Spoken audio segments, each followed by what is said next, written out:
This video is sponsored by Squarespace, the Antoine Dupont of website builders. Sometimes, if you want the measure of something's importance, you need only count its names. The number 10 is the most important position on the pitch, so check how many different words we use to describe it. Johnny Sexton is maybe the most vital Irish player of the professional era, and look how many names he had on this channel alone. Never mind before you get into all the things Ronan O'Gara used to call him, and this lad was World Rugby's head honcho for about 1,000,008 years, and check how many titles he was given over its infinite time on this earth. And so, it's probably no surprise that over the last decade, nothing in rugby, with the possible exception of Wales, has exploded quite as quickly as new words for what we call the players who don't start the game. The number 16 to 23 jerseys, the bench, replacements, substitutes, impact players, reserves, seconds, finishers, bomb squad, interchanges, sublentes, game changers, bench beaters, splinter beaters, minute maxers, all bar one, things I've genuinely seen written on a team shirt over the last few years. Because much as this is just usual suspects Eddie and Rassie coining their own terms, this jargon bloat had become inevitable. Over the last 10 years, nothing has changed rugby union like the evolving nature of the bench. In fact, you could go further. Over the last 50 years, this is the thing that has impacted the game, perhaps the most. When and how you use your substitutes has become one of the most important parts of rugby union at the top levels. It probably sits alongside set piece and kicking tactics in the holy trinity of factors that nowadays in 2026 most often decide games. There's a very strong argument it's what won the last 3 straight World Cups. Having a strong bench and using it well is crucial, necessary, and non-negotiable. But it hasn't always been that way. So I think it's probably time we dig in. How did the bench grow to be so important in rugby? What makes for a great substitution? Where do the top teams get it right? And perhaps most importantly, when do teams get it wrong? In the early days, Test rugby was played between teams of 20 and consisted mostly of having a cool moustache and running like nobody born since they invented colour has ever run. It wasn't until 1892, 21 years after the first international and 41 years after Bill Beaumont's first cap, that the game was reduced to just 15 players, leaving 5 whole guys now out the team. They're on the sideline with no hope nor dream of ever coming onto the pitch. They just sit there and watch, or maybe go home and do whatever people got up to in the 1880s. In those days, if a player got injured, and look at the state of rucks and moors, players got injured a lot, they played on. Player safety be damned. Rugby was for real men to prove that they were real men, they were real men, which was, and always has been, code for doing something really childish and stupid. Even if players physically couldn't continue, there was no option to go off. In cases where the injury was that serious, which only tend to happen with the dead, decapitated, or both, your side had to play a man down. This was the era of stiff upper lip and pseudo-macho bullshit. Rugby made character, and not admitting that your pelvis had fallen off after a tackle, or that you only had one limb now, made you cool for some reason. Fast forward then to 1924, when New Zealand came to the rest of the rugby world with a suggestion. If a player is injured, gravely or even just seriously in some cases, you should be able to replace them, providing you get the consent of the opposition captain, who could veto the whole thing if they felt the opposition player wasn't injured enough. The rest of the world looked only at the last bit of that proposal, the bit New Zealand had put in to satiate them, said it was ridiculous, puts way too much pressure on the captain, so just kind of forgot the bit where if a player lost both eyes, they'd be forced to play on, where nowadays they'd make them a referee and said, "Way!" Standard joke. There you go. The standard of international refereeing has never been higher than it is right now. However, despite being denied at the top level, seeing as their games weren't being broadcast to the other side of the world, they weren't being televised, though for some reason Grant Nisbet was still commentating on them, New Zealand just started doing it anyway. No one was paying attention. The practice became common across Kiwiland and quickly spread to parts of Australia. New South Wales adopting the same captaincy approval substitution practice around 1926. This built to a head 20 years later, in 1946, when the All Blacks played the Wallabies at Carisbrooke. When legendary Wallaby prop Eric Tweedale, who actually passed away just over a year ago at the age of 102, went down injured, approval was granted for Eric Freeman, tragically not this one, to take his place, making this Eric for Eric move the first substitution in the history of international rugby. Emboldened by this, the All Blacks would then make a change themselves at half-time, realising one guy was kind of injured already, and bring on the one-man bomb squad of Jack McRae for Harry Fraser in the front row. Very much the 20-minute red card of its day, the NZRU would continue to propose this at every IRB council meeting for literally decades. In 1933, even accidentally letting slip that they'd been doing it themselves for years and there'd been no repercussions, leading to a slap on the wrist from the Rugby Values Police, no doubt led by a middle-aged Bill Beaumont. Calls started to come from across the sport. Despite substitutions remaining banned, much like professionalism in the early 90s or doping in the lower Welsh leagues right now, more and more just started doing it on the sly, confident there was no way they'd ever get caught. In 1958, during a tour match against Eastern Transvaal, French French fullback Michel Vernier injured himself attempting a try-saving tackle. Thankfully, the referee was a doctor, so seeing the pain Vernier was in, suggested France should realize special discompensation on this one-off occasion to make a replacement. Vernier couldn't play on. However, because there was no formal bench, the French management then spent not just the time of the conversion, but a full 10 minutes of actual play with 14 men as he tried to track down star centre Roger Martin, the man tapped to go on. They eventually found him, sitting on the roof of the stands, in a full suit, smoking a cigarette. When they told him they wanted him to get changed and go onto the field, Martin reportedly told his coaches, and I quote, "You can play football without possessing the soul of a hero," before putting out the cigarette and running onto the field. Reports failed to state whether or not he got changed first. Martin would go on to score the winning drop goal in France's first ever win over the Springboks later that tour, a month or so later. Now regarded as one of the most important games in French rugby history, but it was that stubbed out cigarette that would go on to have the bigger impact that still felt today on the modern game. Martin was the first substitution ever made by one of the Five Nations teams, the sides traditionally, historically, consistently voting down proposals to introduce substitutions. And so, when the vote next came up, the results were different. Thanks to France's change of heart, the IRB would approve replacements for recognised trial matches in 1960. And whilst they turned down New Zealand's proposal to expand this to include national teams twice more that decade, in 1968, when Australia proposed the exact same thing, suddenly hearing it in a slightly different accent, one they'd been chirping in their ear for the last, no exaggeration, 44 years, the IRB approved it instantly. Each team was given up to 2 substitutions, and only in cases where a medical professional had confirmed the player was definitely not fit to continue. And mind you, it wasn't enough. You must not be able to play on. And so, just 3 months later, when the legendary Barry John broke his collarbone during the first Lions test in 1968, Mike Gibson of Ireland became the first legitimate legal replacement in the history of international rugby. In 1972, this was widened to the entire game, all of rugby union. In the case of injury, a player could be replaced, leading to brilliant moments like this from Derek Quinnell, who after years, literal years on the bench, a player in his position finally picked up an injury. And you can see how keen Derek Quinnell is to get onto this field. Get out the way, he says to the policeman. And listen to this roar for Quinnell. And that's one of the great moments of this international championship campaign. Derek Quinnell, a British Lion before he gets his Welsh cap, and he's waited so long. And at last, he gets his Welsh cap.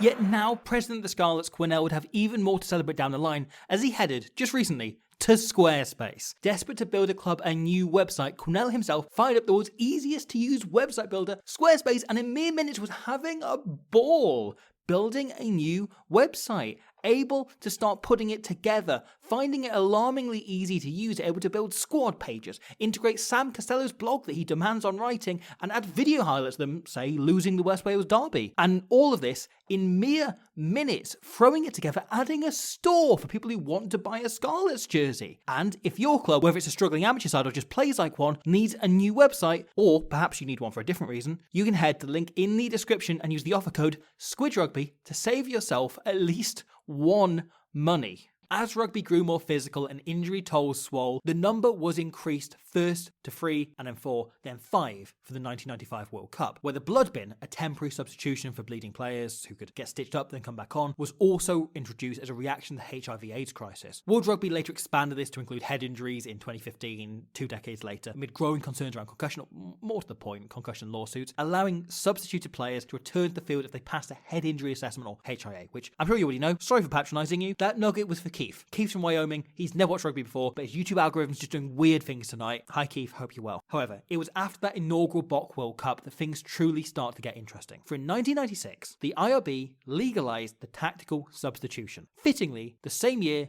that rugby went professional, and coincidentally, the same year Rassie Erasmus won his first cap for South Africa. Tactical substitutions changed the game almost overnight. Whilst modest by modern standards, the first 5 nations to allow their substitutions saw coaches adapt pretty instantly. Yes, Scotland, coached by the ever old school Jim Telfer, made just 6 substitutions over the full championship, fewer than they make in one game these days, but every other side had clocked on. It wasn't a coincidence that Grand Slam champions France were the team who made the most changes. At a whopping 13 of 24 possible interchanges, players kept fresh and pressure kept on every opponent. Scotland, their opponent in the Grand Slam decider, had beaten France on the last 2 meetings, and whilst the game stood fairly close at half-time, the French utterly pulled away in the second half thanks, in part, to this revolutionary moment. For the first time in Test match history, a team used all 6 permitted substitutions in their Grand Slam decider. Uncapped flanker Olivier Magnier started the championship on the fringe of the squad, but through France's metropolitan use of the bench, he would end the competition being named player of the championship by the British press, forcing his way into the French starting 15. Magnier is famous for many things, most of them horrendously violent, but in that Six Nations, he became something new. The game's first super sub. Such a player had become commonplace in other sports. Association football, as its mum calls it, legalized the tactical substitution around 1968, just 3 years after introducing injury-enforced replacements, because so many players were feigning those injuries, a problem football has never had again since. American sports have also long since adopted this proposal. The NFL legalized infinite substitutions in 1943. Yet not only was rugby itself slow to change, even within the game, many teams were glacial to adapt. In 1997, Brive became the team most people forget when listing every Heineken Cup winner, yet a huge part of this was because head coach Laurent Senier was the first club coach to really master the use of his bench, just as the national team had been doing at Six Nations level. French international number 8 Thierry Labrousse was brought on around 45 to 55 minutes in every knockout game, and in each match made a huge impact against 3 successive teams who didn't make a non-injury enforced replacement before the 65th minute every game. 5 of a possible 6 substitutions were used in the final against the Tigers that year, which would remain a competition record for another 5 years. Club rugby was slower to adapt, but at test level, the overall number of substitutions began to dramatically increase year on year. At the 1999 World Cup, more replacements were used than weren't. The knockout stage of that tournament saw 73 of a possible 98 replacements used, massively up from even the Six Nations early that year, as the bench began to revolutionise rugby. It was fairly straightforward. This was a value proposition. In this early age of professionalised fitness and coaching, which was more beneficial to your team? The best player you have in that position, extremely tired, or the second best, fresh and firing? More and more coaches came to view the equation the same way. The formula for the bench in those early years was very much player from your starting 15 but worse. Fascinatingly, in the first few post-Italian expansion Six Nations, the position most likely to be replaced was, same as now, hooker, but second place was your fullback, the guy who covers the most ground off the ball in a match, yet also receives the least contact. The tactical substitution in those early noughties days was essentially still being used to replace players falling foul of fitness, just now as fatigue instead of injury. Something that's changed entirely. The players you replace most now are the players who take the most contact rather than run the most meters. But this helped keep the team fresh in the noughties and firing for 80 minutes. And it also gave you an alternative. If your 10 wasn't firing on the day, you could bring on your second choice who might be more up on his or her luck. However, right as this path to the modern day looked like it was setting in stone, along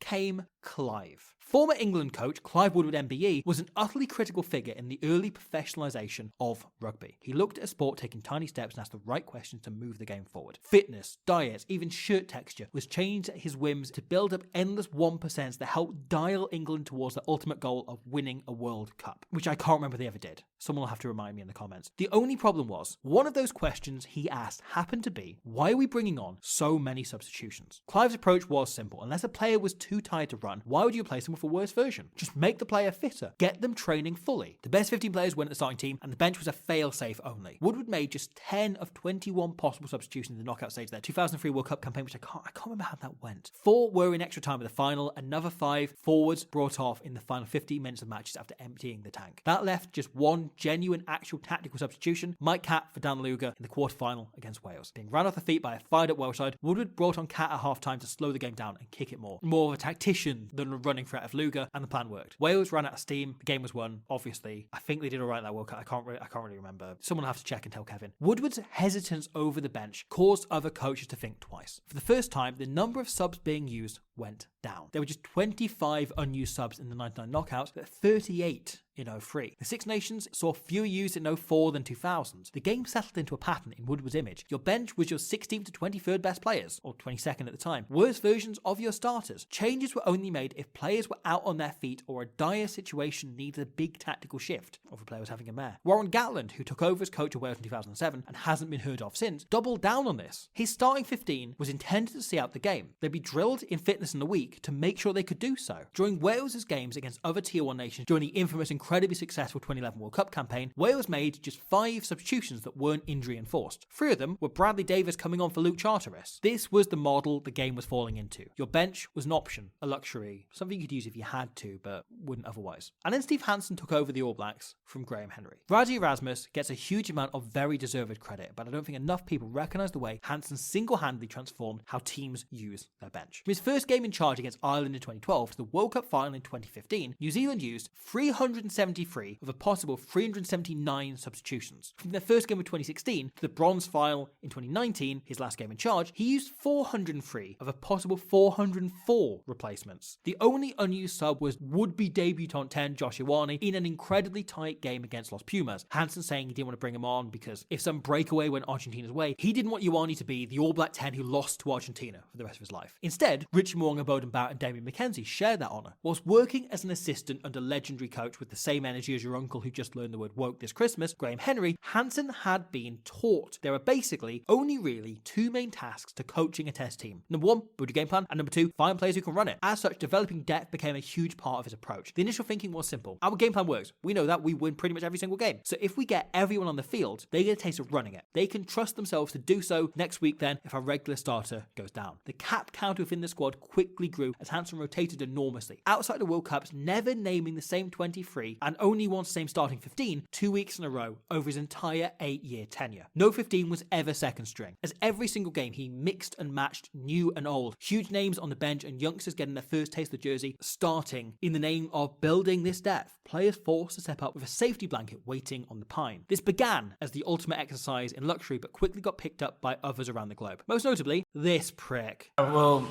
I didn't drop him, mate. I changed his role.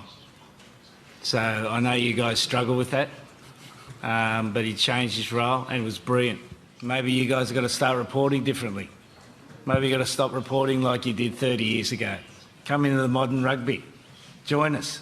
Join us. There's the invitation there to join us, guys.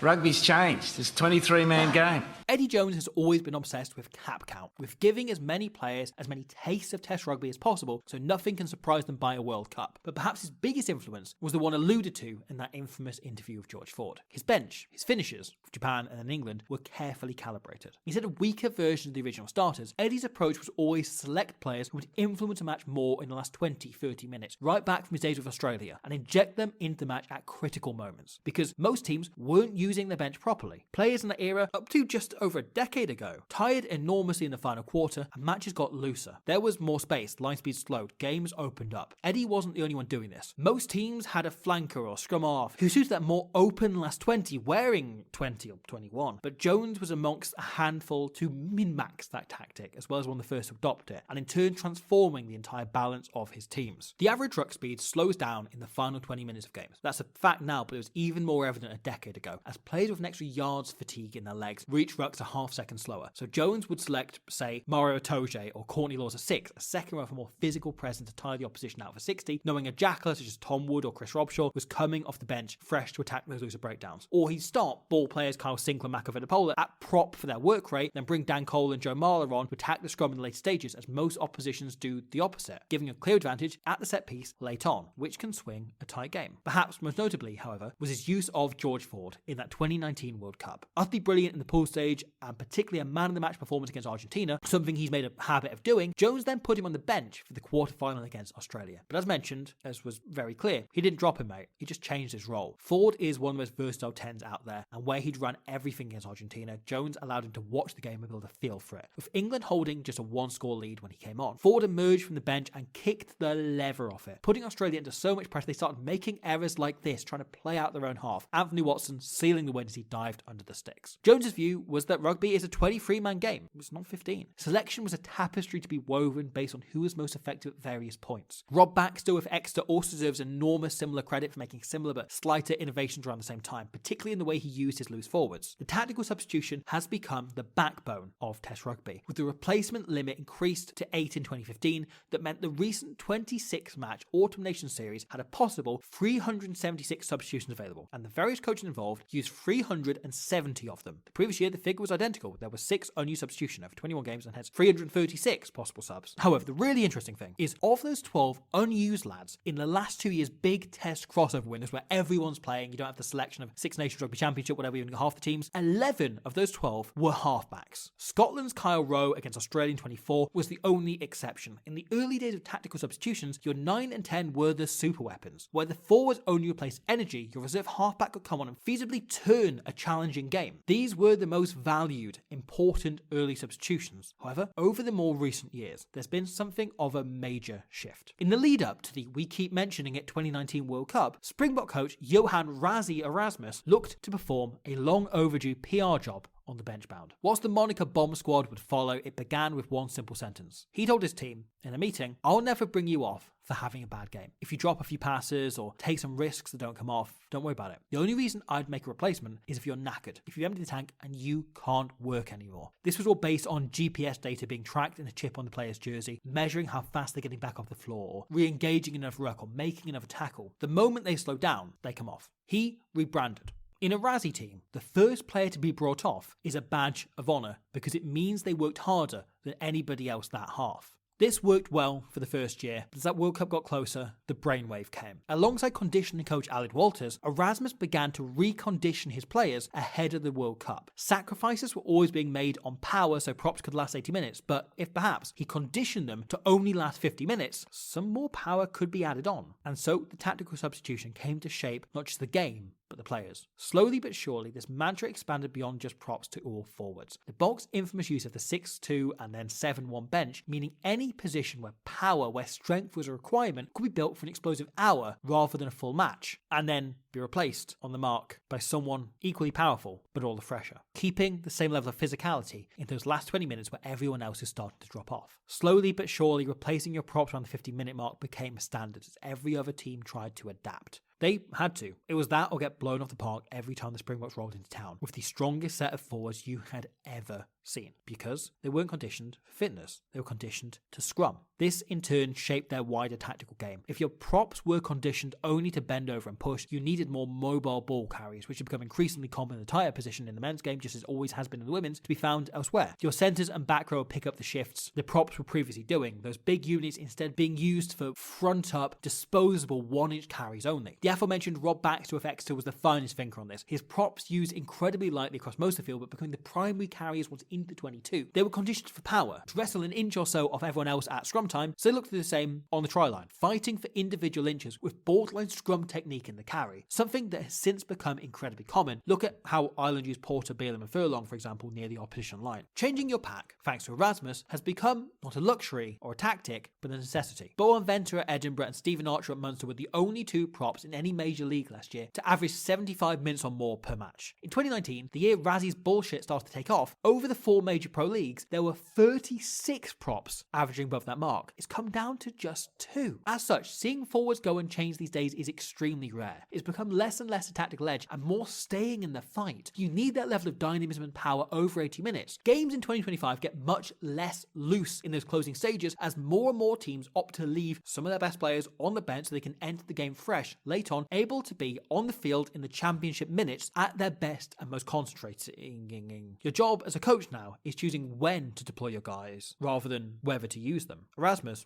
unsurprisingly, is the master of this. Take a look at South Africa's game against France this November. Les Bleus made their changes pretty much en masse after scoring. They kick a penalty shortly after and make their remaining changes. All of their changes are coming on for restarts, and they were broadly anonymous. There was no real feasible big impact because the players weren't fed into the energy of the game, just dumped onto the field. The Springboks, on the other hand, the next scrum on their put-in after that try, a critical one in their own 22, on come 3 forwards, and they mashed the scrum. The players who just came on, able to make an immediate difference, fired up. France then receive a yellow card, the Boks get a 5-metre line out, and Rassie makes more changes. Again, directly impacting the game, getting your guys into the action, fired up and able to attack. It's about how you put them into the game. If you have a tight head who's a brilliant scrummager on the bench, you want them coming on at a scrum. It's how they impact the game most. Joe Schmidt with Ireland was the first coach I noticed doing this, but Erasmus also often uses another tactic. Using your change to disrupt opposition momentum. They win a huge penalty, kick for the corner, about to throw in. Oh, hold on, referee says time off, Green is making a substitution. It takes momentum away, adds frustration and slows the game down when the opposition are desperate to raise the tempo. Yet, former Japan coach Jamie Joseph also kind of coined or built on doing the opposite. Noting the popularity of Captain Michael Leach in Japan, a genuine national treasure in Nihon and a household name across the land of the rising scrum, in several key home games, most notably Ireland happened in the 2019 World Cup, he would deliberately leave Leach on the bench and bring him on right before key moments of the game for the simple reason it fired up the crowd. The roar when the stadium announced says Michael Leach is coming onto the field was second only to a try, and getting that energy behind the team before a critical defensive set was huge, and in many cases helped swing games or build momentum against the then number one team in the world, Ireland, who Japan did go on and win. I did remember that one. That one's for you, Kevin. Yet as forward changes became indispensable, backs changes have also slowly over the last few years began to sag. An increasing number of teams only put backs on the bench in the case of injuries. The most notorious example being Erasmus gambling on no reserve scrum half for the 23 World Cup final. Faf de Klerk forced to play the entire 80. I mean, just a few weeks ago, the same gamble went considerably less well for the Ospreys as winger Keelan Giles was forced to play 9 for the first time in his life, but Rassie's luck, as ever, remains undeniable. It raises a major question. How do you use your replacement backs, and what are they for? And for most teams, in a kind of beautiful way, it swung back to the old school. Over the last two Autumn Nation series, all but one of the unused substitutions were halfbacks, and all of them were on the bench as a very classical tactical substitution, each put there in case the match called for a different kind of game management to what the starting 9 or 10 delivered. Very different types of players to their first choice counterparts. Guys, you can bung on the pitch if you want to change your shape, style, attitude, speed, approach if things aren't going your way. If they'd needed to speed up the game, Georgia could have chucked on Teddy Abs and Dadsey. If England wanted to slow it down, George Ford would have been their man. If Scotland realised that Finn was having one of those games, on you go Tom Jordan. We saw it very directly this autumn as Damien McKenzie and Santiago Carreras both picked up player of the match performances off the bench, coming on and entirely changing the structure of what the struggling teams were doing and guiding them to a win, just as Ford had for England 6 years earlier. Those three and Kiwi Stephen Perifetta made up the bulk of 2024's Island of Lost Toys, with scrum half George Horn the other excluded man. But we have seen an interesting shift over the last 12 months. That Autumn Nation series in 24 marked a significant shift in the game as the new blocking laws took effect and in the process powered up the box kick, something we talked about in another video just a matter of days ago. And so, where Horn was the only unused scrum half sub in 2024, even though Antoine Dupont started 3 of those games, in 2025 it wasn't 10, but 9 that saw the most players left in their tracksuits. Hamish Stewart and once again Tom Jordan were both unused, changed at 10 for Australia and Scotland respectively, but the other 4 unused subs were all scrum halves. Kieran Hardy, George Horn, Kenta Fukuda and Cortez Rattimer, because over the last year we've seen a drastic increase in teams playing primarily off 9, both defensively in terms of kicking game, but also in the attack, with the 10 now more often France style waiting patiently in the back for an opportunity, and teams don't want to disrupt proceedings by changing the membrane for which their entire game is being run. Because fittingly, substitutions is a topic in rugby that's changing all the time. New names for the tactic are coined every 20 minutes, but how teams use them changes every single match. Having been the second most replaced position in 2000, in 2025's Autumn Nation series, just 3 of 56 starting fullbacks left the field. Their role completely different. Whilst complaints remain from the usual Collins and Clives, for me, the tactical substitution has long since been an aspect of rugby union that only serves to increase the quality and depth of the sport as a tactical encounter. Any suggestion fewer subs would result in more space and hence more tries ignores the fact the biggest thing that increases with fatigue isn't scores, isn't tries, isn't space, but drop balls, drop passes, and drop kicks. It wasn't until 1892 that the game was reduced to 15 players, but over the decades since, it's grown into something even more exciting. A 23-player game that can make any single one of them the hero.